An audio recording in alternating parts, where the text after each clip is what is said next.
오늘 설교의 제목은 사실 제가 지은 게 아니라 어떤 분이 쓰신 책의 제목입니다. 프란시스 쉐이퍼라고 하는 미국의 유명한 철학가가 계신데요. 1900년대에 활동하신 분인데 기독교 세계관 그러면 아주 알려진 많은 책을 쓰셨습니다. 그분이 쓰신 책 중에 거기 계시며 말씀하신 하나님이라는 책이 있어요. He's there and He's not silent, 이런 책이에요. 이 책을 통해서 하나님은 이 세상 가운데서 침묵하는 것처럼 보이지만 말씀하고 계신다. 여러 가지 방법으로 말씀하신다는 그분의 증거함이 이 책에 적혀 있습니다. 사랑하는 성도님들도 하나님께서 여러 가지 방법으로 저와 여러분에게 계시하시고 자신을 드러내고 계신다고 믿으십니까? 하나님은 자기 자신을 드러내시는 분이십니까? 네, 그런 분이십니다. 전통적인 신학에 보면 두 가지 길을 통해 하나님이 말씀하시는데요. 오늘은 그 두 가지 길이 무엇인지 함께 생각해보고 그것을 통해서 우리가 어떻게 반응해야 하는지, 말씀하시는 하나님께 어떻게 반응해야 될지 적용 포인트를 찾아보겠습니다. 이 계시는 흔히 신학에서 일반 계시와 특별 계시라고 말합니다. General Revelation and Special Revelation. 일반 계시는 하나님이 자연 세계를 통해 말씀하신다는 거예요. 그래서 첫 번째 밑줄에는 하나님이 자연 세계를 통해 우리에게 말씀하신다는 것을 본문 1절에서 6절은 말씀하고 있습니다. 오늘 본문의 1절을 한번 살펴보십시오. 다시 한번 성경을 보세요. 하늘이 하나님의 영광을 선포하고 궁창이 그의 손으로 하신 일을 나타내는도다. The heavens declare the glory of God and the sky above proclaims His handiwork. 얼마나 멋진 말입니까? 여러분, 하나님께서 지으신 이 창조 세계가 하나님의 영광을 선포하고 있다는 것이에요. 이 고대의 사람들은 하나님이 계신 하늘이 있고 우리가 사는 땅이 있는데 그 중간에 어떤 하늘이 있다는 것을 믿었는데요. 그것을 궁창이라고 표현했습니다. 창세기 1장에도 궁창이 나오죠. 물을 담아두는 곳이며 거기에서 비를 내리시고 구름을 거두시는 곳입니다. 하나님이 지으신 모든 창조 세계에서 그분이 손으로 지으신 하나님의 이 모든 작품들을 노래하고 있다, 영광을 나타내고 있다, 이렇게 본문이 우리에게 선포하고 있습니다.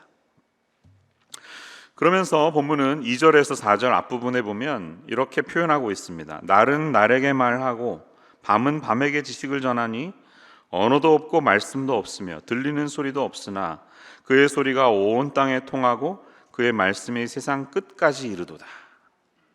여러분, 이 말씀이 어떻게 다가오시나요?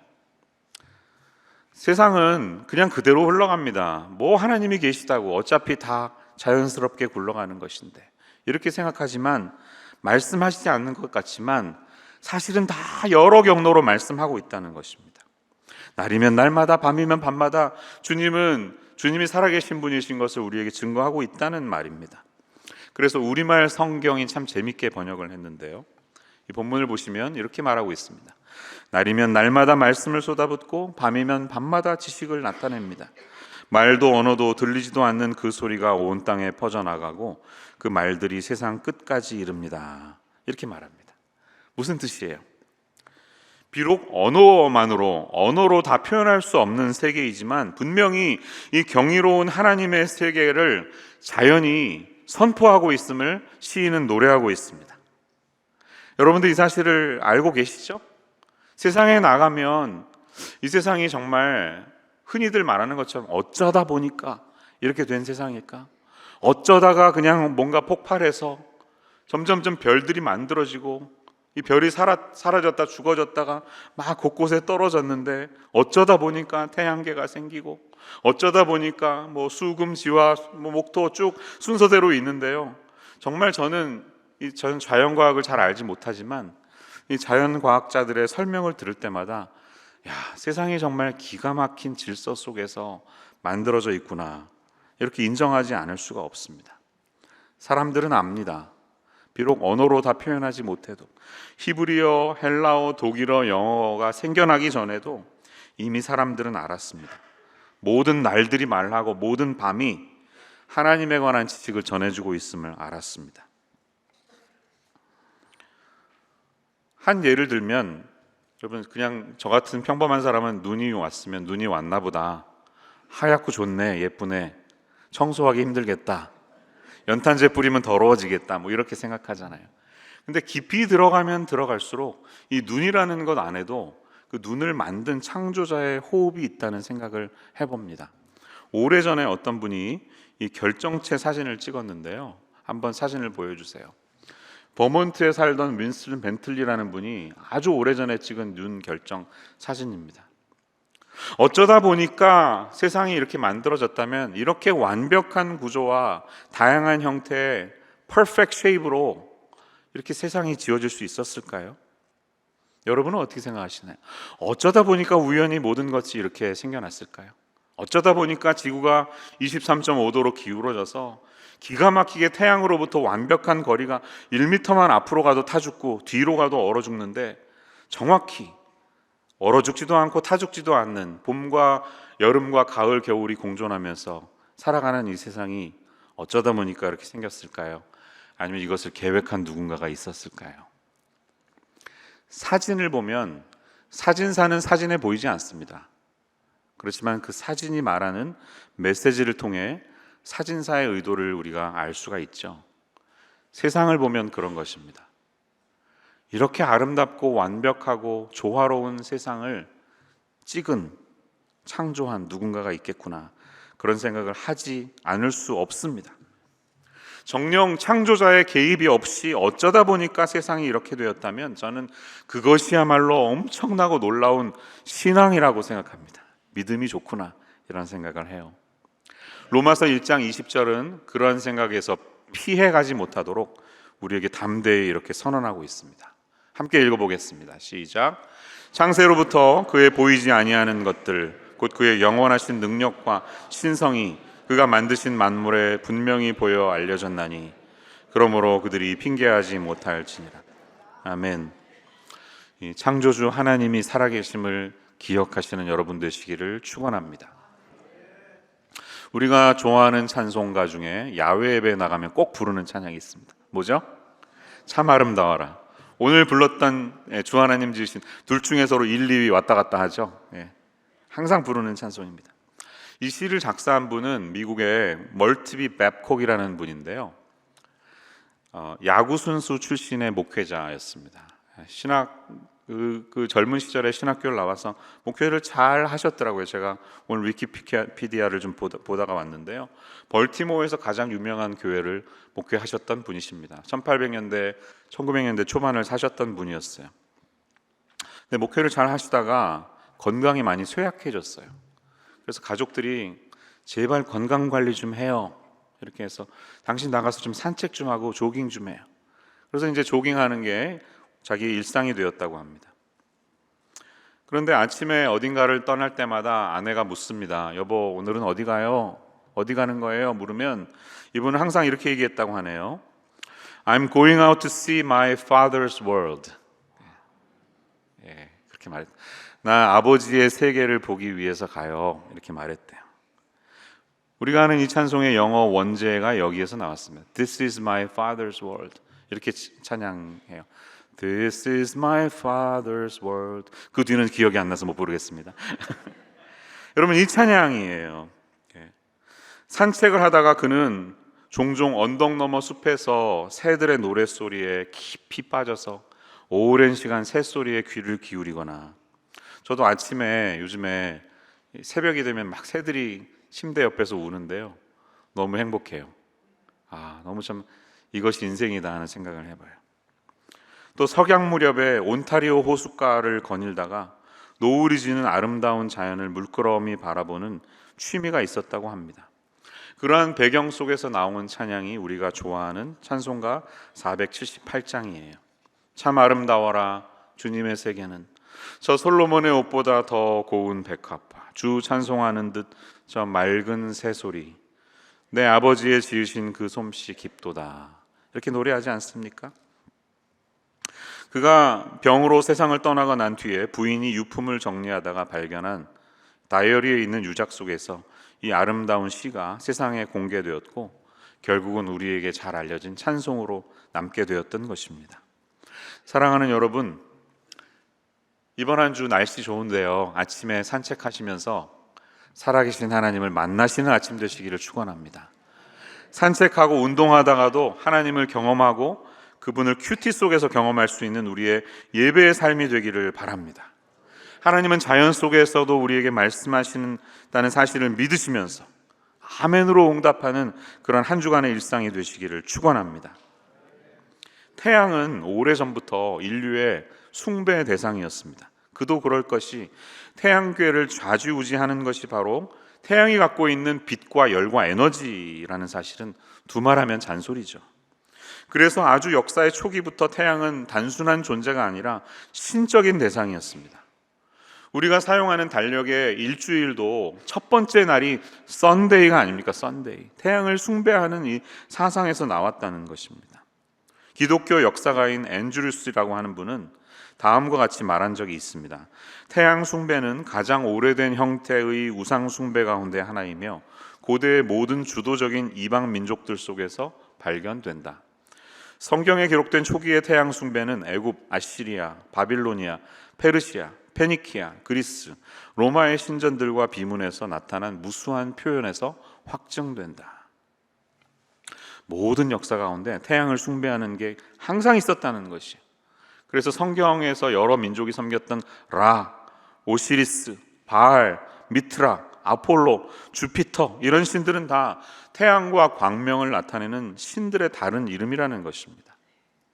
오늘 본문의 5절과 6절을 보면 태양의 그러한 위대성과 경이로움을 시로 표현하고 있는 것을 발견합니다. 5절을 보세요. 해는 그의 신방에서 나오는 신랑과 같고 그의 길을 달리기 기뻐하는 장사 같아서 하늘 이 끝에서 나와서 하늘 저 끝까지 운행하며 그의 열기에서 피할 자가 없도다. 자, 그런데요, 이 시를 쓴 다윗은 4절 후반부에 보면 굉장히 태양에 대해서 특별한 표현을 하고 있는 것을 발견합니다. 뭐라고 적고 있습니까? 하나님이 해를 위하여 하늘에 장막을 베푸셨도다, 이렇게 말합니다. In them he has set a tent for the sun 라고 말하고 있습니다. 여러분, 이 표현이 놀랍지 않습니까? 해가 지는 모습을 하나님이 하늘에서 태양을 위해서 텐트를 쳐주셨다, 이렇게 표현한다는 것이, 당대의 세계관에서 이 표현은 아주 이색적인 표현이었습니다. 왜? 다윗은 태양이 있는 곳을 궁전이나 집으로 표현하지 않고 있습니다. 고대의 태양은 숭배의 대상이기 때문에, 숭배의 1순위이자 최고의 신이기 때문에 당연히 태양이 머무는 곳은 왕궁이 되어야 합니다. 태양의 집이라고 말해야 됩니다. 그러나 다윗은 그것을 장막, 텐트라고 표현하고 있습니다. 신앙의 표현인 거예요. 결국은 태양조차도 숭배의 대상이 될 수 없는 하나님의 피조물에 불과하다는 것을 말하는 것이고요, 그것 역시 하나님께서 운행하시는 것의 하나일 뿐임을 다윗은 믿음을 다해 선언하고 있는 사실이라는 겁니다. 그 태양이 신방에서 나오는 신랑과 같고 달리기를 기뻐하는 장사와 같다라고 표현합니다. 맞습니다. 남자가 가장 혈기왕성할 때는 결혼할 때입니다. 신혼집에서 나오는 신랑의 모습이 가장 생기발랄합니다. 저도 그럴 때가 있었었는데요. 네. 태양이 온 세상을 비추어 생물이 생기 있도록 하기 위해서 아침에 떠오르는 모습을 신랑의 모습으로 시인은 표현하고 있습니다. 그렇지만 성경은 이 해가 신이라고 믿는, 가장 위대한 것이라고 믿는 주변 이교의 문화와 성경의 신앙을 분리하는 데 일말의 주저함도 없음을 우리는 보는 것이에요. 우리 교회에 자연과학을 전공하신 분들이 많이 계시죠? 그렇지만 우리에게도 하나님을 하나님으로 인정하고, 그리고 우리가 그토록 신뢰하는 자연과학 역시 하나님께서 자기 자신을 드러내시는 계시의 영역 속에 있는 하나의 학문임을 고백하는 믿음의 사람들 되시기를 간절히 축원합니다. 두 번째, 하나님은 어떻게 말씀하시나요? 하나님은 성경 말씀을 통해 우리에게 말씀하십니다. 7절에서 이어지는 나머지 후반부에서 말하는 것입니다. 이 7절 이후에 다윗이 하나님의 말씀을 어떻게 표현하고 그것을 시로 표현하고 있는지 유심히 보시기를 바랍니다. 특별히 7절에서 9절을 보면 한 절당 2세트씩 시로 표현되고 있어요. 한번 잘 보세요. 여호와의 율법은 완전하여 영혼을 소성시키며 여호와의 증거는 확실하여 우리 우둔한 자를 지혜롭게 하며 여호와의 교훈은 정직하여 마음을 기쁘게 하고 여호와의 계명은 순결하여 눈을 밝게 하시도다. 여호와를 경외하는 도는 정결하여 영원까지 이르고 여호와의 법도 진실하여 다 의로우니. 이렇게 6세트가 나오고 있습니다. 여러분, 여기에서 무엇이 느껴지십니까? 시라는 것은 적기까지 훨씬 더 오랜 시간 마음에 품었을 때 나오는 것이 아닙니까? 하나님의 말씀은 깊고 깊은 묵상과 사색 속에서 나오는 것이에요. 다윗이 하나님에 관한 것들을 시로 남겼을 때 그의 삶 가운데 아주 깊은 뿌리와 같은 것들이 있었음을 잊지 마시기를 바랍니다. 성경은 사실 그렇게 돼야 하는 것이에요. 하나님의 말씀은 그렇게 돼야 하는 것이에요. 저와 여러분의 묵상하는 삶은 어떻습니까? 성경 일독 어떻게 하고 계십니까? 오늘 한 6편 읽을 텐데요, 혹시 너무 또 아이들 와이드 주러 가기 전에 잠깐 이 짧은 시간에 읽어야 돼가지고 유튜브로 또 성경을 틀어놔도 한 배속이 아니라 1.5배속, 1.75배속으로 막 틀어놓는 분은 안 계십니까? 복 있는 사람은 악인들의 꾀를 따르지 않으며 죄인들의 길에 서지 않으며 5만 원짜리 정신없이 읽어 내려가고 숙제 다 했다 끝 하고 이제 바로 일상을 출발해야 되는 그런 인생이 저와 여러분의 삶이 혹시 아닙니까? 제발 그렇게 하지 마세요. 하나님 말씀은 빠른 고속 전철 타고 읽는 것이 아니라 적어도 20마일 이하로 달리면서 읽으셔야 됩니다.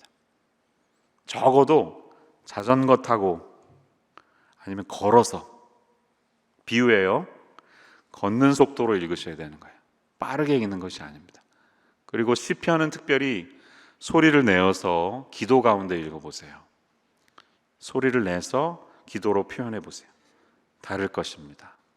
이 묵상하는 사람들의 표현이 얼마나 말씀을 사랑하고 하나님의 이 특별한 계시를 기뻐했는지 저와 여러분에게 다가오게 될 줄로 믿습니다. 왜 특별 계시라고 했습니까? 일반 계시, 세상을 통해서도 하나님을 말씀하시지만 특별히 우리에게 구원의 계획을 선언하시기 위해서, 세상의 눈으로는 다 미처 우리가 알 수 없는 하나님의 섭리와 특별히 아들 예수 그리스도를 통해 알려주시기 원해서 이 성경 66권을 통해서 인류에게 하나님의 말씀을 제시해 주셨다는 것이에요. 그래서 특별 계시라고 하는 것입니다. 성경을 생각할 때마다 참 신비로운 게 있어요. 40명이 넘는 저자들이 적어도 1500년의 기간 동안에 다양한 직업을 가진 사람들이 요만큼만 보고 썼는데, 자기가 보는 건 요만큼이었는데 이것을 전체를 꿰고 보니까 큰 스펙트럼이 보이는 거죠. 관주 성경, 마치 구슬을 꿰듯이 어떻게 구약의 이 말씀이 이렇게 연결이 됐을까? 서로 1000년의 차이가 있었는데 서로 알지도 못했을 텐데 다윗은 도대체 무엇을 알고 이런 고백을 할 수 있었을까? 그런 생각 해보지 않습니까? 그런 이야기들이 너무너무 많습니다.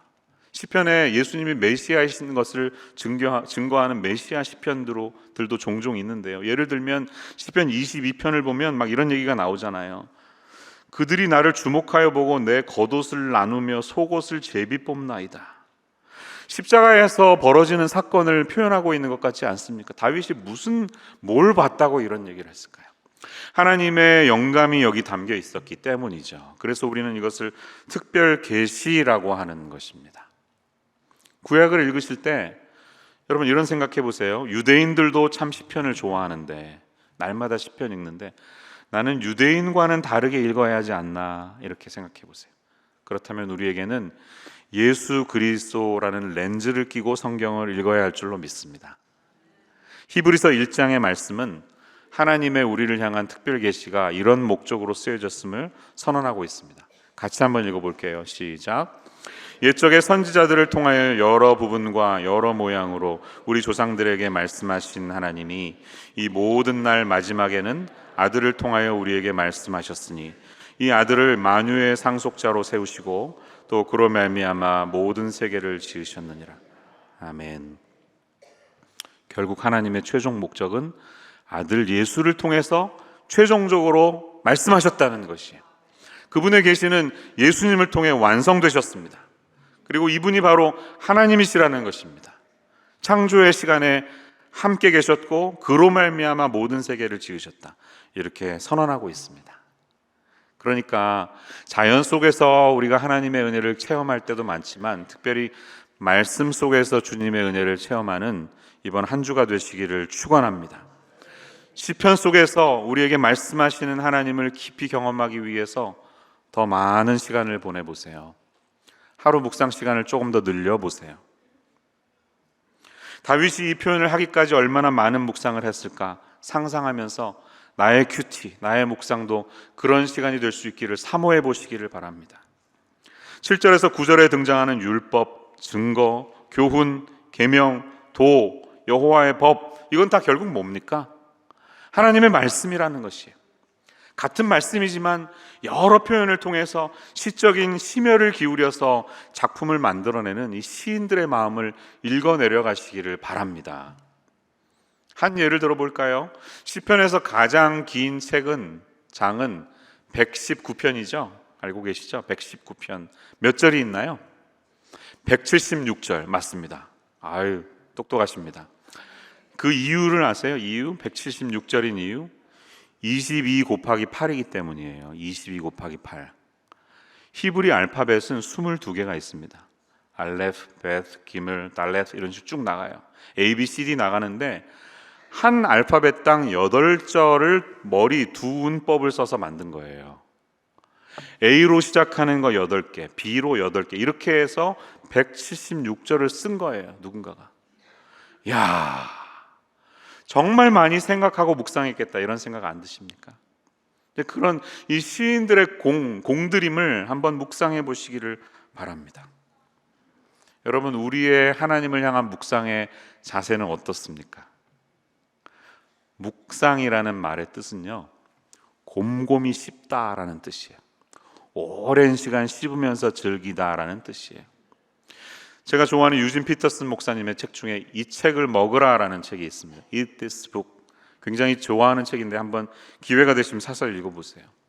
목사님이 몬타나 별장에 여름마다 놀러 가는데 거기 있는 강아지한테 동물뼈를 하나 던져줬대요. 그랬더니 얘가 난리가 난 거예요. 막 그걸 물고 빨고 핥고 막 하루 종일 놀다가 그다음에 이렇게 파가지고 땅에 묻어놓는데, 그다음에 다음 날 또 그걸 또 파가지고 다시 물고 빨고 핥고 하는 이걸 일주일을 하더라는 거예요. 저 한심한 놈 이러다가 탁 뒤통수를 치는 생각이 있었습니다. 이게 묵상이다. 메디타치오라는 라틴어는 바로 그것을 말하는 것이에요. 오랫동안 물고 씹고 빠는 것이. 그래서 메디타치오에서 메디신이 나왔어요.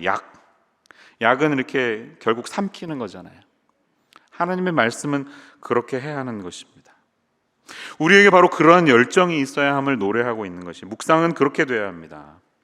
유대인들이 자녀 교육을 할 때 3살이 되면요 이렇게 칠판에 꿀로 글씨를 쓴대요. 그래서 그거를 핥게 한대요. 그렇게 해서 히브리어 알파벳을 자녀들이 익히게 한다고 합니다. 이것은 우리에게 굉장한 시사점을 주고 있습니다.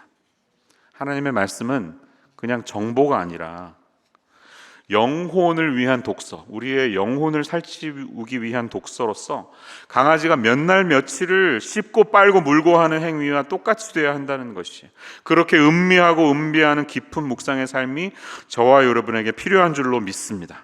그러므로 이렇게 하나님의 말씀을 품었을 때 오늘 시편 기자의 10절의 고백처럼 우리가 그토록 사랑하는 금보다 더 사모할 것입니다. 금값이 얼마나 높습니까?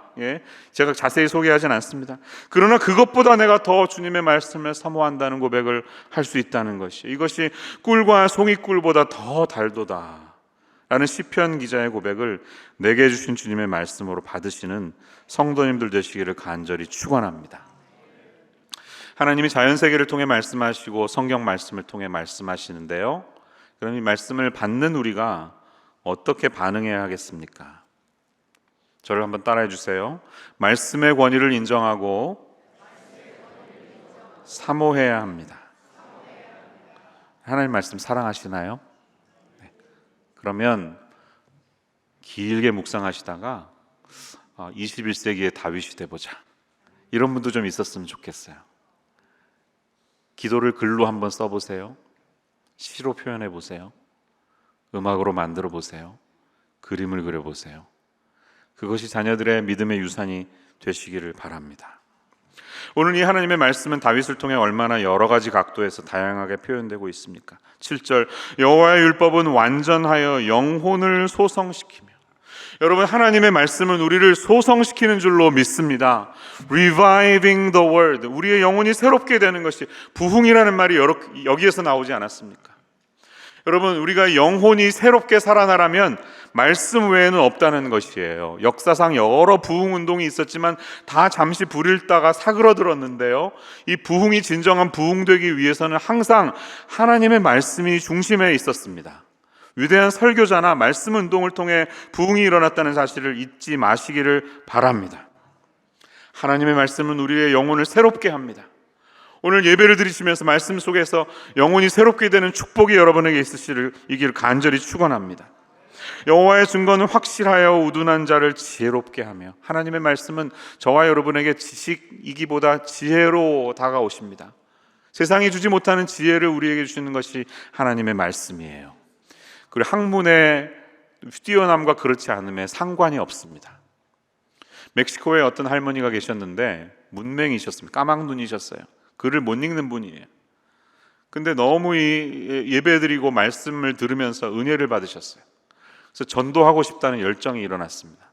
근데 글조차 모르니까 전도지를 줄 수도 없고 읽을 수도 없으니까 어떻게 해야 되나 고민하다가 하나님이 지혜를 주셨어요. 그래서 중학교 바로 근처에 있는 중학교의 방과 후 시간에 매일매일 나가십니다. 성경을 들고 나가는데 목사님에게, 목사님 여기 좀 찍어주세요. 이 말씀 누구나 다 아는 유명한 말씀들 있잖아요. 요한복음 1장 14절 그러면 영접하는 자고 그 이름을 믿는 자들에게는 하나님의 자녀가 되는 권세를 주셨나니, 이런 거. 요한복음 3장 16절 하나님이 세상을 이처럼 사랑하사 독생자를 주셨으니, 이런 말씀을 표시한 다음에 학생들에게 가는 거예요. 학생 내가 까막눈이요. 글씨 모르는데 여기 뭐라고 썼는지 좀 읽어줘. 자신 있게 읽죠, 중학생들이니까. 그럼 이제 듣고 나서 너무 고마워. 근데 이게 무슨 뜻인지 혹시 알기는 해요? 이렇게 물어본다는. 그렇게 해서 이제 대화가 시작되는 것이죠. 그래서 자그마치 1년 동안에 200명이 넘는 중학생들을 전도했다고 합니다. 지혜죠, 지혜. 하나님 주신 지혜. 하나님의 말씀은 그런 것입니다. 저는 오늘 특별히 8절 말씀을 묵상하다가 이런 은혜를 받았어요. 8절의 후반에 보시면 여호와의 계명은 순결하여 눈을 밝게 하시도다. 하나님의 말씀은 우리의 눈을 띄워주시고 우리의 눈을 맑게 해주시는 줄로 믿습니다. 히말라야 산맥이나 알프스 산맥과 같이 만년설이 있는 지역을 선글라스, 눈 보호 장치 없이 가시면 큰일 납니다. 눈에 반사된 자외선이 우리의 이 눈을 자극해서 눈뜨기 어렵고 앞이 보이지 않는 설맹 현상이 일어나죠. 그러나 하나님의 말씀은 정반대입니다. 우리가 말씀으로 들어가면 들어갈수록, 말씀에 반사되면 반사될수록 우리의 눈이 더욱더 맑아지는 줄로 믿습니다. 하나님의 말씀을 가까이 할수록 우리는 새로운 세계를 보게 되고 하나님의 현존하심을 경험하게 됩니다. 예수님께서 산상수훈을 통해 그렇게 말씀하시지 않았나요? 마음이 청결한 자는 복이 있나니 그들이 하나님을 볼 것이며. 이 말씀입니다. 하나님의 말씀은 오염되지 않는 깨끗한 말씀이에요. 그래서 그 말씀 위에 우리의 존재를 얹으면 이전에 보지 못했던 것들이 보이는 줄로 믿습니다. 이전과는 다른 삶을 살게 되는 줄로 믿습니다. 저와 여러분에게 이 하나님의 말씀 속으로 더 깊이 들어가면서 살아계신 하나님을 깊이 발견해서 우리의 눈과 마음이 밝아지는 6월 한 달, 시편과 함께하는 한 달이 되시기를 주님의 이름으로 축원합니다. 두 번째, 말씀하시는 하나님 앞에서 우리는 이렇게 살아야 합니다. 자신의 연약함을 고백하고 삶으로 예배하는 것이에요. 말씀을 깊이 체험한 사람에게서 나타나는 반응은 무엇인가요? 살아계신 하나님 만나는 사람들의 첫 번째 반응은 나는 죄인이라는 것이었습니다. 베드로가 그물을 끌려올리신 기적을 바라보면서 예수님, 저에게 갑자기 500만 원을 벌게 해주셔서 감사합니다. 제가 한턱 쏘겠습니다. 우리 뷔페 먹으러 가죠. 이렇게 하지 않고 갑자기 무릎을 꿇고 주님, 저를 떠나십시오. 저는 죄인입니다. 하나님을 만나는 사람의 반응은 내가 죄인이라는 것을 고백하게 되어 있습니다. 우리가 읽었던 욥의 마지막도 그러지 않았습니까? 한 달 내내 친구들과 논쟁하면서 떠들었지만 하나님이 찾아오셨을 때 욥의 마지막 반응은 무엇이었습니까? 42장 5절이었죠.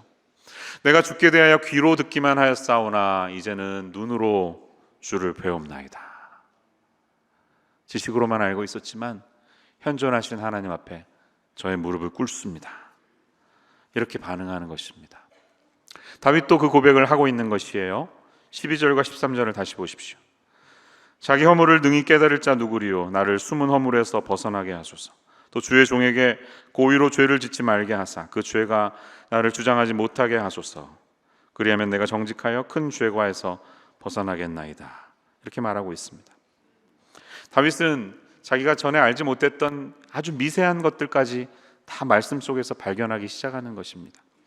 숨은 허물이란 내가 알지 못하고 지은 죄를 말하는 것이에요. 부지불식 중에 저지르는 죄들이 많죠. 그런 것들도 고백하고 있고요. 또 고의로 죄를 짓는 것들, 예전에 고범죄라고 번역했는데 내 의도대로 죄를 저지를 때도 참 많습니다. 우리가 죄인이라서. 이런 미세한 것들까지 말씀을 통해서 다 발견하면서 하나님, 저로 하여금 여기에서 피해갈 수 있도록 도와주십시오 하면서 자신의 존재를 말씀 위에 얹고 있는 다윗의 행동과 고백을 우리는 보고 있는 것입니다. 여러분, 내가 알지 못하고 짓는 죄, 알고도 짓는 죄에서 벗어날 수 있는 길은 내가 결심한다고 되는 게 아닙니다. 죄 짓지 말아야지라고 생각한다고 이루어지지 않습니다. 우리가 결심하더라도 벗어날 수 있는 능력이 저와 여러분에게는 없어요. 다만 우리는 이 하나님의 말씀에 의탁해서 그 말씀을 의지하며 내 힘과 내 능력이 아니라 나를 통해 일하시는 예수님을 꼭 붙잡고 그분 곁에 있을 때만 죄로부터 승리할 수 있음을 믿으시기를 바랍니다. 그래서 말씀을 가까이 하세요. 죄를 이기시려면. D.L. 무디가 이런 유명한 말을 했습니다. 같이 한번 읽어볼게요. 시작. 우리가 말씀을 가까이 하면 죄는 도망가고 죄를 가까이 하면 말씀이 도망간다. 너무 기억하기 좋은 말씀이죠. 말씀을 가까이 하면 죄가 물러가는 줄로 믿습니다. 이런 한 주간 되시기를 축원합니다. 지난주에 우리 스리랑카 단기 선교팀이 월요일 날 도착했습니다. 화요일이 됐는데 조정혜 목사님이 선교사님이 주셨다고 비누랑 이렇게 선물을 전해주시더라고요. 참 이런 거 받으면 좀 그런데 하여튼 좋긴 좋았습니다. 선물이니까. 근데 저한테 이런 얘기 하시더라고요. 목사님이 가셨으면 진짜 좋았을 텐데. 근데 목사님만 그런 게 아니라 장로님도 그러시고 다른 분도 그러는 거예요. 제가 이런 마음이 들죠. 어쩌라고 나보고. 나 왜 못 갔는지 잘 아시면서 총회 가느라 못 갔는데. 근데 왜 한결같이 이런 말씀을 하실까 하는 생각을 들어서 뭔가 경험하고 온 게 있는 거예요. 이번 단기 선교팀은 특별한 팀이었어요. 스리랑카 지역에 지금 개신교가 많지는 않지만 굉장히 불처럼 번져나가고 있는데 이 부흥의 근간이 가정교회 운동을 통해 이루어지고 있습니다. 이 가정교회를 시작하신 선교사님이 우리 가정교회 사역원에 공식적으로 요청을 했어요. 가정교회 잘하는 교회에서 강사님들을 좀 보내주셔서 우리 목자 컨퍼런스를 좀 인도해 주세요. 이렇게 요청을 한 거예요. 근데 아무도 답을 안 했대. 반응이 없었대. 근데 어떻게 하다 우리 교회에서 이제 팀이 만들어져서 가게 됐죠. 근데 우리 교회는 가정교회를 잘하는 교회는 아닙니다. 그분들이 볼 때는. 왜? 많은 분들이 가정교회 참여하지 않으시거든요. 목장에 꼭 들어가야 멤버가 될 수 있는 게 가정교회인데 우리 교회는 좀 그렇지 않죠. 그래서 하이브리드라고 말하잖아요. 그래서 이제 다녀오신 장로님이 그러세요. 이것도 하나님의 뜻이지 않을까? 왜 가정교회 열심히 잘하는 교회에서 강사로 가지 않고 그렇지 않은 우리 교회에서 강사로 가게 됐을까? 하나님이 지금 우리 교회 성도들에게 하시려고 하는 메시지가 있지 않을까? 이런 말씀을 하셨는데 그 말씀이 참 공감이 되더라고요.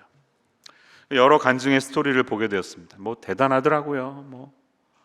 이렇게 비가 많이 내리면 갑자기 강물이 생기는데 그걸 건너서 가야 되는데 어린 소녀가 목장에 참여하기 위해서 그 강물을 뚫고 그냥 가는 거예요. 근데 자기가 동생들 2명이 있는데 다 데리고 갈 수는 없으니까 한 주는 여동생, 한 주는 남동생을 안고 목장에 가고요. 목장에서 또 밥 먹어야 되잖아요. 밥 먹어야 되니까 오토바이로 목자님이 20몇 킬로를 산길을 뚫고 이제 밥을 해가지고 가는데 쟁반에 올리고 옆으로 들고 묘기하는 거죠. 뒤에 애 타고 앞에는 애 타고 이렇게 해서. 근데 이렇게 그냥 가는 거예요. 열심히 그 상황 속에 없는 밥 해가지고 먹이는데 돈도 맨날 나가는데 점점 VIP들이 몰려들고 세례받고 막 2개로 시작했던 가정교회가 막 초원이 2개가 돼가지고 13개 목장이 되고, 이런 엄청난 이야기들이, 살아있는 이야기들이 있었다는 것이죠. 그런 이야기들을 읽으면서 What's the difference? 우리랑 뭐가 다를까? 이런 생각을 해봤습니다. 여러분 어떻게 생각하세요? 가난한 마음이 아닐까요? 가난한 마음. 그분들은 가난한 마음이 있었기 때문에 천국이 그들의 것이 될 수 있었는데요, 우리도 가난한 마음을 가졌던 때가 있었죠. 그러나 이 풍요로운 실리콘밸리에 정신없이 흘러가는 세상 속에서 금요일 토요일 목장 아니어도 너무너무 할 일이 많고, 아이들 라이드 주고, 아이들 뭐 엑스트라 커리큘러 해야 되고, 내 개인 일도 많고 하다 보니까 그 모든 말씀을 함께 나누고 모이는 것이 더 이상 우선순위가 아닌 것이죠. 가난한 마음, 저와 여러분에게 이 가난한 마음이 회복되어야 할 줄로 믿습니다. 우리가 가난한 마음으로 주의 나라를 위해서 열정할 때 하나님께서 우리 가운데 임재하시고, 사도행전적인 하나님이 살아서 지금도 역사하신다는 것들이 정말 삶을 통해 증거되고 나타날 줄로 믿습니다. 이 스리랑카 교회 이야기를 보니까요, 정말 사도행전적인 그런 일들이 벌어지고 있더라고요. 제가 지금 보여드리는 사진은 스리랑카 중부 지역에 있는 그루네갈러에 있는 지워너지아 교회에서 일어난 일입니다. 2008년에 일어났던 일인데, 강성 불교도들이 교회가 생긴다고 하니까 협박 편지를 보낸 거예요. 근데 이게 내용을 번역하면 이제 이런 내용이에요. 내가 칼로 죽여버릴 거고, 너희 애들 있는 거 아는데 목회자는 살아남지 않을 거야, 조심해. 그리고 너희 교회 우리 모든 동네 사람들이 싫어하니까 조심하고, 폭탄으로 터뜨릴 수도 있어. 이건 그냥 경고가 아니야. 이러면서 쭉 협박을 한 겁니다. 그러면서 맨 편지의 마지막엔 그림이 있었는데요, 이 그림은 관에 누워있는 사람의 그림이었습니다. 너 죽게 될 거야. 이런 위협이 있었다는 것이죠. 그런데 이 지역이 지금 어마어마하게 부흥했습니다. 사진 보시면 이렇게 아주 좋은 건물을 가지고 지금은 잘 자리 잡고, 우리 팀이 방문했을 때 성도들과 함께 애찬을 나누면서 교제했던 이런 기억이 있는 곳이었다는데요, 그 편지가 전해진 수개월 후에 놀랍게도 그 편지를 보냈던 사찰 주지 승려가 3개월 만에 갑자기 돌아가셨다는 거예요. 또 다른 사찰의 주지 승려는 비리 혐의로 고발돼서 감옥에 가게 됐다는 것이에요. 이 모든 것을 알고도 봐주고 있었던 동네 경찰서장은 저 지방으로 좌천되는 일을 보게 됐다는 것이에요. 동네 사람들이 이걸 다 보면서, 야, 교회 건드리면 큰일 난다. 교회 건드리지 마. 이렇게 소문나게 됐다는 것이죠. 우리에게는 없고 그들에게 있는 것은 무엇일까요? 가난한 마음이 아닐까요? 지금도 하나님은 살아계셔서 내 입술의 말과 나의 마음의 묵상이 주께 연락되기를 원합니다. 자연의 책을 통해서 말씀하시고 성경을 통해 말씀하시는데, 세 번째, 나의 삶이 담긴 책을 통해 증거할 때, Book of Lifestyle, Book of Nature, Book of Scripture, Book of Lifestyle, 이것을 내 삶으로 담아내면서 간증하면서 살아가는 삶이 있을 때 하나님은 우리 가운데 역사하시고 주님의 일들을 펼쳐내실 줄로 믿습니다. 이 14절의 시인의 고백이 저와 여러분의 고백이 되는 한 주간 되시기를 주님의 이름으로 축원합니다. 기도하겠습니다.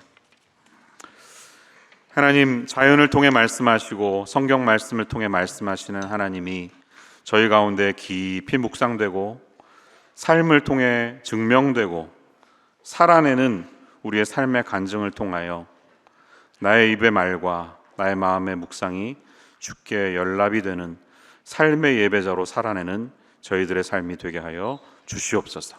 예수님의 이름으로 기도합니다.